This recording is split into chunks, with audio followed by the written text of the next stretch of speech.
अब हम बात करते हैं कि जो failure of the Rutherford model था उसके ऊपर जरा फोकस कर लें, हाईलाइट कर लें। रदरफोर्ड ने कहा कि इलेक्ट्रॉन चक्कर लगा रहा है। उधर ऑर्स्टेड के एक्सपेरिमेंट में ये पता चल गया था कि जो चार्ज पार्टिकल मोशन करता है वो एनर्जी को क्या करता है, रेडिएट करता है। तो अगर इलेक्ट्रॉन चक्कर लगा रहा है तो इलेक्ट्रॉन एनर्जी रेडिएट करेगा, एनर्जी रेडिएट करेगा तो उसकी एनर्जी कम हो जाएगी, और जब एनर्जी कम हो जाएगी तो एक दिन ऐसा आएगा जब वो डेड हो जाएगा, उसकी एनर्जी खत्म हो जाएगी, और जैसे एनर्जी खत्म हो जाएगी तो इलेक्ट्रॉन क्या हो जाएगा, रुक जाएगा। अभी क्या चक्कर लगाने वाले केस में क्या हो रहा है, चक्कर लगाने वाले केस में जो इलेक्ट्रिक वाला फोर्स है किस में बदल गया है, सेंटीपिटल में। अब जब इलेक्ट्रॉन रुक जाएगा तो अब केवल और केवल क्या लगेगा, सेंटीपिटल फोर्स। अब सेंटीपिटल फोर्स लगेगा तो इलेक्ट्रॉन क्या करेगा, न्यूक्लियस पे गिरेगा, न्यूक्लियस को खत्म करेगा, न्यूक्लियस को अनस्टेबल बनाएगा। सच्चाई है कि न्यूक्लियस कैसा, स्टेबल है। इसका मतलब है इलेक्ट्रॉन न्यूक्लियस पे कभी नहीं गिरेगा। इलेक्ट्रॉन अगर गिरेगा नहीं तो वो चक्कर भी लगाएगा, एनर्जी भी रेडिएट करेगा और गिरेगा भी नहीं। ये सब कैसे? तो इसका जवाब रदरफोर्ड के मॉडल में नहीं मिल पाया। तो फिर कौन सा मॉडल आया, नील्स बोर ने एक एटॉमिक मॉडल दिया। जरा देखिए वो क्या है, bore atomic model. Bore atomic model, या तो ये क्वेश्चन आपका बोर एटॉमिक मॉडल के नाम से आएगा, या फिर आपसे पूछेगा कि बोर मॉडल या बोर पॉस्टुलेट्स क्या थी। पॉस्टुलेट्स के बारे में पूछा जाए तब भी आप बोर मॉडल की बात करेंगे, बोर का एटॉमिक मॉडल पूछा जाए तब भी आप जो है बोर मॉडल की बात करेंगे। तीन बातें इन्होंने अपने मॉडल में रखी। पहला पॉइंट उन्होंने क्या रखा, उन्होंने कहा कि जो ये रदरफोर्ड के मॉडल में जो इलेक्ट्रॉन चक्कर लगा रहा है न्यूक्लियस का, ये न्यूक्लियस है जेडी चार्ज के साथ, इलेक्ट्रॉन चक्कर लगा रहा है। तो पहला स्टेटमेंट इन्होंने ये दिया कि इलेक्ट्रॉन जो है चक्कर लगाता हुआ इलेक्ट्रॉन एनर्जी रेडिएट नहीं करता। क्यों नहीं एनर्जी रेडिएट करता, नील्स बोर से पूछा गया। तो उन्होंने कहा उसके पास केवल इतनी ही एनर्जी होती है कि वो केवल क्या कर सके, चक्कर ही लगा सके। पहला पॉइंट इनका ये आया कि revolving electron around the nucleus not radiate energy because this having energy sufficient for the revolutions. इसके पास केवल इतनी ही एनर्जी है जो कि केवल क्या कर सके, रिवॉल्यूशंस कर सके। पहला पॉइंट इनका ये आया।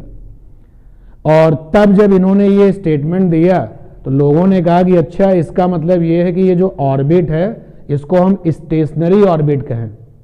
स्टेशनरी ऑर्बिट क्यों? क्योंकि इसके पहले फिजिक्स ये कह रहा है कि चार्ज अगर चलेगा तो एनर्जी रेडिएट करेगा, और यहां पर इलेक्ट्रॉन उस ऑर्बिट में चल भी रहा है लेकिन एनर्जी रेडिएट नहीं कर रहा है, इसलिए इस ऑर्बिट को नाम क्या दिया गया, स्टेशनरी ऑर्बिट। सेकेंड नंबर पे उन्होंने स्टेटमेंट दिया कि अगर इस इलेक्ट्रॉन को कहीं से एनर्जी मिल जाए, कहीं एक्सटर्नल सोर्स से एनर्जी मिल जाए, तो ये एनर्जी ले करके अपनी ओन ऑर्बिट को छोड़ करके अपने ऊपर के जो हायर एनर्जी ऑर्बिट है उन पर चला जाएगा, और वहां पर केवल 10⁻⁸ सेकेंड स्टे करेगा। 10⁻⁸ सेकेंड ठहरने के बाद ये वापस अपनी जगह पर अपने होम ऑर्बिट पर लौटेगा, और जो उसने एनर्जी एक्स्ट्रा सोर्स से ली थी अब वो जो एनर्जी है वो क्या कर देगा, रेडिएट। तो रेडिएशन की जरा कंडीशन देखिए। दूसरे नंबर पर कहते हैं वो कि इलेक्ट्रॉन अपनी ऑर्बिट पर ही चक्कर लगाता है, एनर्जी रेडिएट नहीं करता, क्योंकि उसके पास इतनी एनर्जी होती ही नहीं कि वो रेडिएट कर सके। उसके पास जो एनर्जी होती है वो सफिशिएंट फॉर द रिवॉल्यूशंस है कि जो इलेक्ट्रॉन है वो चक्कर लगाने के लिए खर्च करे अपनी एनर्जी को। कहीं अगर बाहर से उसको एनर्जी मिल गई एक्स्ट्रा में तो वो एनर्जी ले लेगा और वो अपनी ऑर्बिट को छोड़ करके जो ऊंची वाली ऑर्बिट है जहां ज्यादा एनर्जी चाहिए वहां पहुंच जाएगा। वहां केवल 10⁻⁸ सेकेंड स्टे करता है। अब ये सारी कैलकुलेशन उनकी वो क्या थी हम लोग उस पर ध्यान नहीं दे रहे, हम लोग टू द पॉइंट चल रहे हैं। वहां केवल 10⁻⁸ सेकेंड स्टे करता है और फिर वहां से लौटेगा। सपोज कर लो जहां पहले था वहां एनर्जी थी 100, बाहर से 20 और आ गई तो अब कितनी आ गई 120। 120 एनर्जी लेकर के वो कहां चला गया हाइयर पर। अब वो लौटेगा तो अपनी जगह पे लौटेगा तभी ना जब वो 20 वाली एक्स्ट्रा क्या कर दे, रिलीज कर दे। तो लौटता हुआ इलेक्ट्रॉन एनर्जी रेडिएट करेगा। इस पूरी की पूरी प्रोसेसिंग को बोलते हैं ट्रांजिशन। क्या कहते हैं? ट्रांजिशन। उन्होंने ये भी कहा कि अगर कभी किसी वजह से इलेक्ट्रॉन एनर्जी ले नहीं पाए बल्कि कोई इलेक्ट्रॉन की एनर्जी ले ले, इलेक्ट्रॉन जो रिवॉल्व कर रहा है उसको एनर्जी कहीं बाहर से नहीं मिल पाई बल्कि किसी ने उसकी एनर्जी ले ली, तो वो जिस ऑर्बिट पर है अब वो उस ऑर्बिट से नीचे वाली ऑर्बिट पे पहुंच जाएगा। इस तरीके से उन्होंने स्टेटमेंट दिया और ये था सेकंड पोस्टुलेट। पहला पोस्टुलेट क्या था? रिवॉल्विंग इलेक्ट्रॉन एनर्जी रेडिएट नहीं कर पाता क्योंकि उसके पास जो एनर्जी है that is sufficient for the revolutions only, वो केवल और केवल चक्कर लगाने के लिए ही काफी है बस। सेकेंड पोस्टुलेट क्या है? फर्स्ट पोस्टुलेट के बाद इलेक्ट्रॉन जो है अगर कहीं एक्सटर्नल से एनर्जी लेता है तो वो अपनी ओन ऑर्बिट को छोड़ करके हाइयर ऑर्बिट पे चला जाता है, वहां केवल 10⁻⁸ सेकेंड ठहरता है और फिर वापस अपनी ऑर्बिट पे लौटेगा तो जो एनर्जी उसने एक्स्ट्रा ली थी वो क्या करेगा? रिलीज करेगा। और वो जो रिलीज करेगा तो वो है इमिटिंग एनर्जी, वो है रेडिएटिंग एनर्जी। ठीक। उन्होंने ये भी कहा कि इस बात की भी संभावना है, इस बात की भी पॉसिबिलिटी रहती है कि अगर इलेक्ट्रॉन की एनर्जी कोई ले ले, उससे कुछ एनर्जी कोई ले ले, तो ये जिस ऑर्बिट में था अब ये इस ऑर्बिट को छोड़ करके उसके नीचे वाली ऑर्बिट पर चला जाएगा। यानी कि बोर मॉडल ये कह रहा है, बोर मॉडल ये सोच रहा है कि ऑर्बिट के ऊपर ऑर्बिट फिर ऊपर ऑर्बिट, तो जैसे जैसे ऑर्बिट का नंबर बढ़ता जाएगा एनर्जी क्या होती जाएगी? बढ़ती जाएगी। अगर आपको ऊंची ऑर्बिट में रहना है तो बड़ी एनर्जी चाहिए, इसके नीचे वाली ऑर्बिट में रहना है तो उससे कम चाहिए, उसके भी नीचे रहना तो उससे और कम चाहिए। तो सबसे कम एनर्जी आपको कहां चाहिए? जो पहले नंबर की ऑर्बिट है उसके लिए चाहिए। तो इस तरीके से उन्होंने ट्रांजिशंस को एक्सप्लेन किया। और फिर थर्ड नंबर पर उन्होंने जो तीसरा पोस्टुलेट था वो क्या था कि इलेक्ट्रॉन सभी ऑर्बिट्स में, क्योंकि ऑर्बिट्स अनंत होते हैं, तो इलेक्ट्रॉन सभी ऑर्बिट्स पर आपको चक्कर लगाते हुए नहीं मिलेंगे, केवल वहीं पर चक्कर लगाते हुए मिलेंगे जहां पर उनका एंगुलर मोमेंटम h/2π का मल्टीपल इंटीजर होता है। क्लियर है बात? श्योर है? बताइए। ठीक है ना? तो आप जो है हेडिंग डालिए आप बोर एटॉमिक मॉडल या फिर bore postulates. Bore atomic model, bore postulates, Niels Bohr के नाम पर ही एटॉमिक मॉडल है। तो पहला अपने मॉडल का इन्होंने क्या स्टेटमेंट दिया? तो नंबर वन लिखें, revolving electron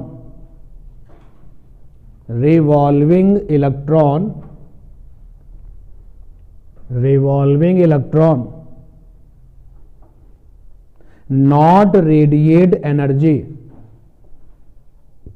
revolving electron not radiate energy, revolving electron not radiate energy because it has sufficient energy, sufficient energy पे अंडरलाइन कर देना, because it has sufficient energy, because it has sufficient energy only for revolution, only for revolution को underline किया जाएगा, because it has sufficient energy only for revolution। तो इसके पास इतनी ही energy होती है कि वो रिवॉल्यूशन कर सके, because it has sufficient energy only for revolution, only for revolutions को अंडरलाइन कर लेना, फुल स्टॉप। तो लोगों ने कहा कि अच्छा इसका मतलब इन ऑर्बिट्स को जिनमें इलेक्ट्रॉन चक्कर लगा रहे हैं उनको क्या नाम दे दिया जाए? स्टेशनरी। यानी अगर इन ऑर्बिट्स में रहना है, बात को समझें, अगर इन ऑर्बिट्स में रहना है तो ऑर्बिट्स में चक्कर लगाने के लिए जो एनर्जी चाहिए बस उतनी ही चाहिए, ना उससे कम ना उससे ज्यादा। सपोज कर लो कि एक ऑर्बिट में चक्कर लगाने के लिए एनर्जी चाहिए 200 जूल, और हमें अगर उस ऑर्बिट में रहना है तो मुझे एनर्जी 200 जूल ही चाहिए। अगर 200 जूल से ज्यादा हो गए तो हमको ऑर्बिट छोड़ के ऊपर वाली ऑर्बिट में जाना पड़ेगा, अगर 200 से कम हो गए तो इसको छोड़ करके नीचे वाली ऑर्बिट में जाना पड़ेगा। मतलब हर एक ऑर्बिट कैसी है, स्टेशनरी है। क्लियर है ना? यानी इस ऑर्बिट में रहने की एनर्जी जो है वो कैसी है, फिक्स है। तो फुल स्टॉप करके आगे लिखो, every orbit is stationary orbit. ये भी अंडरलाइन करने वाली बात है। Every orbit is stationary orbit. Every orbit is stationary orbit. पहला पोस्टुलेट कंप्लीट हुआ, मॉडल बोर मॉडल का पहला पॉइंट पूरा हो गया। सेकेंड नंबर पर आइए,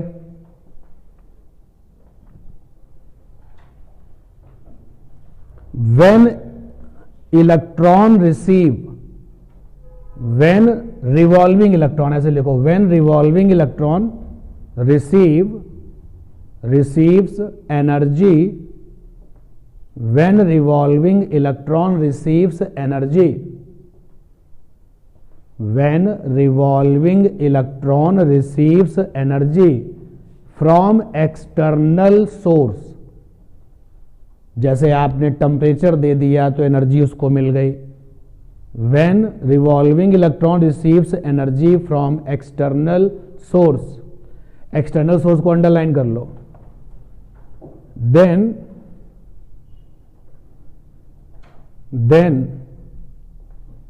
it jump from its own orbit, then it jump from its own orbit, OWN, then it jump from its own orbit to higher energy orbit, higher energy orbit, then it jump from its own orbit to higher energy orbit and stay there for time 10 की power -8 second, and stay there for time 10 की power -8 second. 10 की power -8 second वाली बात underline कर लो अपना। To the point question आएगा, बताओ stay time कितना होता है, 10 की power -8 second, and stay there only for time for 10 की पावर -8 सेकेंड। नेक्स्ट लाइन से लिखो, आफ्टर टाइम 10 की पावर -8 सेकेंड, आफ्टर टाइम 10 की power -8 second, electron return to its own orbit, electron return to its own orbit, after time 10 की power -8 second, electron return to its own orbit and radiate energy, and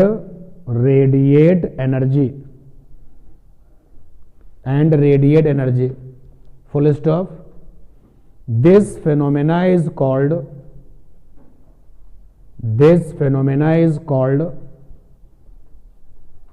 transition. This phenomena is called transition. Hindi में इसको संक्रमण कहते हैं, transition. Bracket में लिख देना excited state. This phenomena is called transition, bracket में एक्साइटेड स्टेट। बाहर से एनर्जी ले करके अपनी ऑर्बिट छोड़ करके अपने से ऊंची ऑर्बिट में जाना, 10 की पावर -8 सेकेंड तक ठहरना और वापस लौटना और साथ में एनर्जी रेडिएट करना, इस पूरी की पूरी पिक्चर को नाम दिया गया है ट्रांजिशन। लेकिन ये ट्रांजिशन कैसा है, एक्साइटेड स्टेट का है। तो इनसे पूछा गया कि अच्छा इलेक्ट्रॉन ट्रांजिशन तभी करेगा जब वो बाहर से एनर्जी लेगा। अब अगर आप सोचो कि बाहर से एनर्जी कैसे मिलेगी, टेम्परेचर दे दो एनर्जी मिल जाएगी, हीट कर दीजिए तो इलेक्ट्रॉन को एनर्जी मिल जाएगी, और अदर भी हैमरिंग कर दीजिए, पीटने लगी है मटेरियल को तो एनर्जी मिल जाएगी। तो अब इनसे पूछा गया कि क्या ये केवल और केवल तभी होगा जब वो एनर्जी लेगा। तो उन्होंने कहा कि ऐसा भी हो सकता है कि अगर कोई इलेक्ट्रॉन से एनर्जी ले ले तो ये अपनी ओन ऑर्बिट को छोड़ करके कहाँ चला जाएगा, लोअर ऑर्बिट पर चला जाएगा। ठीक है ना, तो लिखेंगे नेक्स्ट लाइन से, कोई नया पॉइंट नहीं है बट नेक्स्ट लाइन से आप जाइएगा। व्हेन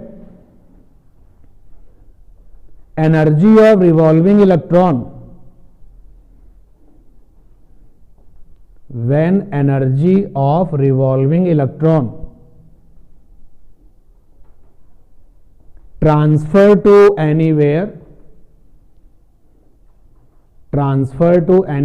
कहीं और चली जाए अगर उसके एनर्जी का कुछ हिस्सा या उसकी energy, when energy of revolving electron transfer to anywhere then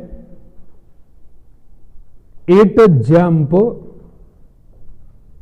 from own orbit to lower orbit, then it jump from own orbit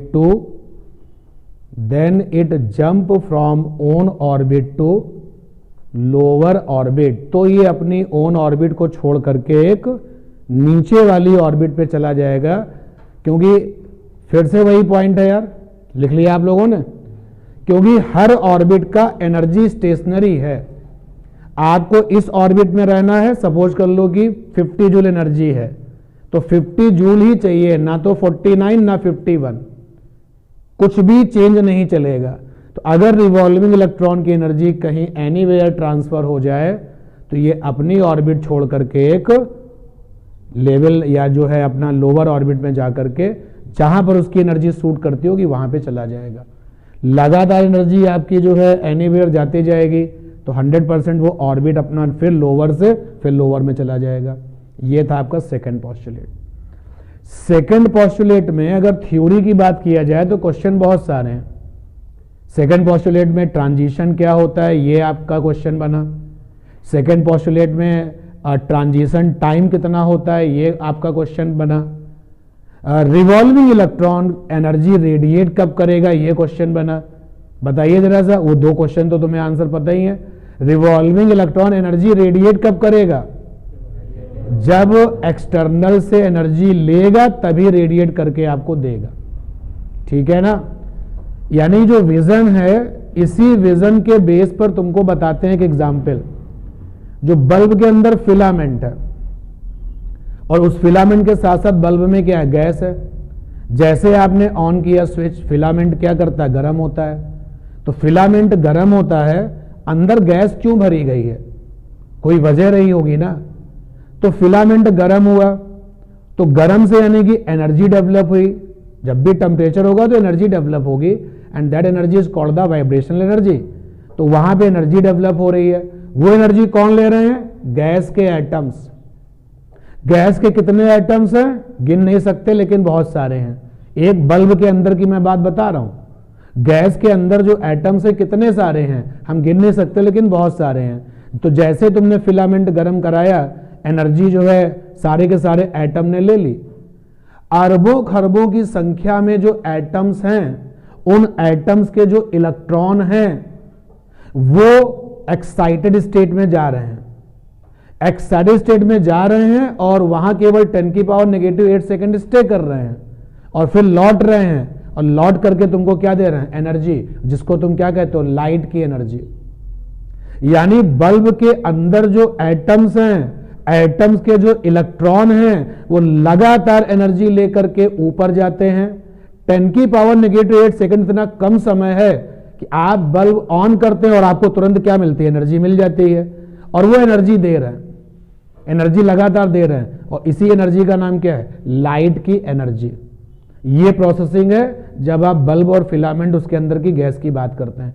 same process take place in case of the sun. Sun के अंदर temperature maintain हो रहा है और उस सन के जो पास gases हैं वो भी क्या हो रही हैं, एक्साइटेड। भाई उनके भी जो एटम्स हैं वो इलेक्ट्रॉन जो हैं ट्रांजिशन कर रहे हैं और कॉन्टिन्यूअसली ट्रांजिशंस कर रहे हैं। इतनी ज्यादा अमाउंट में ट्रांजिशन हो रहा है कि वो आपको क्या दे रहा है, एनर्जी। कहीं तुम ये ना सोचने लगो इसका मतलब ट्रांजिशन से जो एनर्जी आती है वो केवल लाइट आती है, गलत बात। ट्रांजिशन से एनर्जी लाइट भी आ सकती है, ट्रांजिशन से अल्ट्रावायलेट भी आ सकता है, ट्रांजिशन से एक्सरे भी आ सकता है, ट्रांजिशन से इंफ्रारेड भी आ सकता है। वो ट्रांजिशन के फेज पे डिपेंड करता है। जैसे सपोज करिए, जस्ट इमेजिन कि एक इलेक्ट्रॉन जो n बराबर 4 नंबर की ऑर्बिट पर था, उसको एनर्जी मिली और वो n बराबर 4 से n बराबर 10 पर चला गया। तो अब जब ये लौटेगा और जो एनर्जी देगा उसकी प्रॉपर्टी अलग होगी। वही n बराबर 4 पे इलेक्ट्रॉन फिर से था, एनर्जी लेकर के वो n बराबर 4 से n बराबर 6 पर चला गया। अब जो वो लौटेगा, वो जो एनर्जी देगा उसकी प्रॉपर्टी क्या होगी, अलग होगी। ठीक है ना ये बात। तो ये सेकंड पोस्टुलेट था। थर्ड पर आ जाइए भाई, तीसरे पोस्टुलेट पर चले। और कोई क्वेश्चन पूछना पूछो। सर इलेक्ट्रॉन, बोर मॉडल का तीसरा प्रॉपर्टी लिखो, तीसरा थर्ड पोस्टुलेट। अब लिख लें पहले, उसके बाद थर्ड प्रॉपर्टी पर आए। रिलेटेड क्वेश्चन ही है ना कुछ, हाँ तो लिख लें। आइए तीसरा वाला लिखे, electrons revolve around the nucleus. Electron revolves around the nucleus only in those orbits. Electron revolves around the nucleus only in those orbits, only in those orbits in which their THEIR, in which their THEIR, their angular momentum, angular momentum underline करो, bracket में capital L लिख दो, in which their angular momentum is multiple integer, angular momentum is multiple integer of h/2π, multiple integer of h/2π। तो ये भी calculation Bohr model में की गई है। कैसे कैलकुलेशन की गई है हम उसको नहीं जान रहे, जो रिजल्ट है उसको जान रहे हैं। तीसरा पोस्टुलेट ये कहता है इलेक्ट्रॉन आपको हर ऑर्बिट में नहीं मिलेंगे, इलेक्ट्रॉन केवल उन्हीं ऑर्बिट्स में चक्कर लगाते हैं जहां पर उनका एंगुलर मोमेंटम h/2π का मल्टीपल इंटीजर होता है। यानी नेक्स्ट वाली लाइन पर कैपिटल L बराबर, यहां पर लिखा इंटीजर। इंटीजर का मतलब होता है ऐसा नंबर जो फ्रैक्शन नहीं होगा, दशमलव में नहीं होगा वो नंबर। इंटीजर का मतलब ये है। इंटीजर को हमने यहां पे n ले लिया, प्लांक कांस्टेंट का h/2π। ये तीसरा पोस्टुलेट है भाई। तीसरे पोस्टुलेट के सपोर्ट में एक छोटा सा फिगर भी बना लेते हैं। ये न्यूक्लियस है, ये इलेक्ट्रॉन है, चक्कर लगा रहा है। भैया ये ऑर्बिट नंबर कौन सा है? तो आंसर है ये ऑर्बिट नंबर है nth, ऑर्बिट nth है ये। यानी n बराबर हो गया 1 अगर फर्स्ट ऑर्बिट है, n बराबर 2 अगर सेकेंड ऑर्बिट है। तो यहां पे जो n है वो क्या है? ऑर्बिट का नंबर, ऑर्बिट नंबर। और ऑर्बिट नंबर कभी फ्रैक्शन में तो होगा नहीं। और इसी ऑर्बिट नंबर को और क्या कहते हैं? Principal quantum number. तो फिलहाल जो मैंने ऑर्बिट लिया है वो nth वाला ऑर्बिट है, और न्यूक्लियस से ये डिस्टेंस जो है रेडियस ऑफ द ऑर्बिट बनेगी Rn, nth ऑर्बिट की रेडियस Rn। तो एंगुलर मोमेंटम का फार्मूला क्या होता है? mvr, mvr। भूल मत जाना कि जब तुमने mvr is equal to nh/2π लिखा है तो ये r तुम्हारे nth ऑर्बिट की रेडियस है और v उस nth ऑर्बिट में चक्कर लगाते हुए इलेक्ट्रॉन की स्पीड है। तो m यहां पर मास ऑफ रिवॉल्विंग इलेक्ट्रॉन है, रिवॉल्विंग इलेक्ट्रॉन। v यहां पर है speed of revolving electron, R यहां पर है रेडियस ऑफ ऑर्बिट। अंडरस्टूड है भाई कि राइट हैंड साइड में एन लिखा हुआ है तो ये एनवें ऑर्बिट की रेडियस रही होगी। एच यहां पे प्लांक कांस्टेंट है, प्लांक कांस्टेंट, और बाकी 2 पाई से आपकी जान पहचान बहुत पुरानी है, और एन स्पेशल था तो अलग से लिखा। ये था बोर मॉडल का तीसरा पोस्टुलेट। तो गजब का कैलकुलेशन और संघर्ष बोर मॉडल ने किया, तब जाकर के आपको 3 रिजल्ट हमने आपको बता दिए। पहला point, revolving electron energy radiate नहीं करता, उसके पास उतनी ही एनर्जी होती है कि जो चक्कर लगाने के लिए काफ़ी हो, तो एनर्जी रेडिएट नहीं करता। दूसरा पॉइंट, कहीं एक्सटर्नल से एनर्जी मिल जाएगी तो अमीर होकर के अपनी ऑर्बिट छोड़ करके, अपना घर छोड़ करके अपनी नई ऑर्बिट पर एक हाई एनर्जी ऑर्बिट पे चला जाएगा, 10⁻⁸ सेकंड बाद वापस जो है लौट आएगा, और जो एक्स्ट्रा एनर्जी ले ली थी उसने वो आपको रेडिएट करके दे देगा। और तीसरा पोस्टुलेट कि एंगुलर मोमेंटम इलेक्ट्रॉन केवल उन्हीं ऑर्बिट्स में मिलेंगे जहां पर उनका एंगुलर मोमेंटम h/2π का मल्टीपल इंटीजर होता है। तो ये आपके थे बोर एटॉमिक मॉडल या बोर पोस्टुलेट्स एटम्स को लेकर के।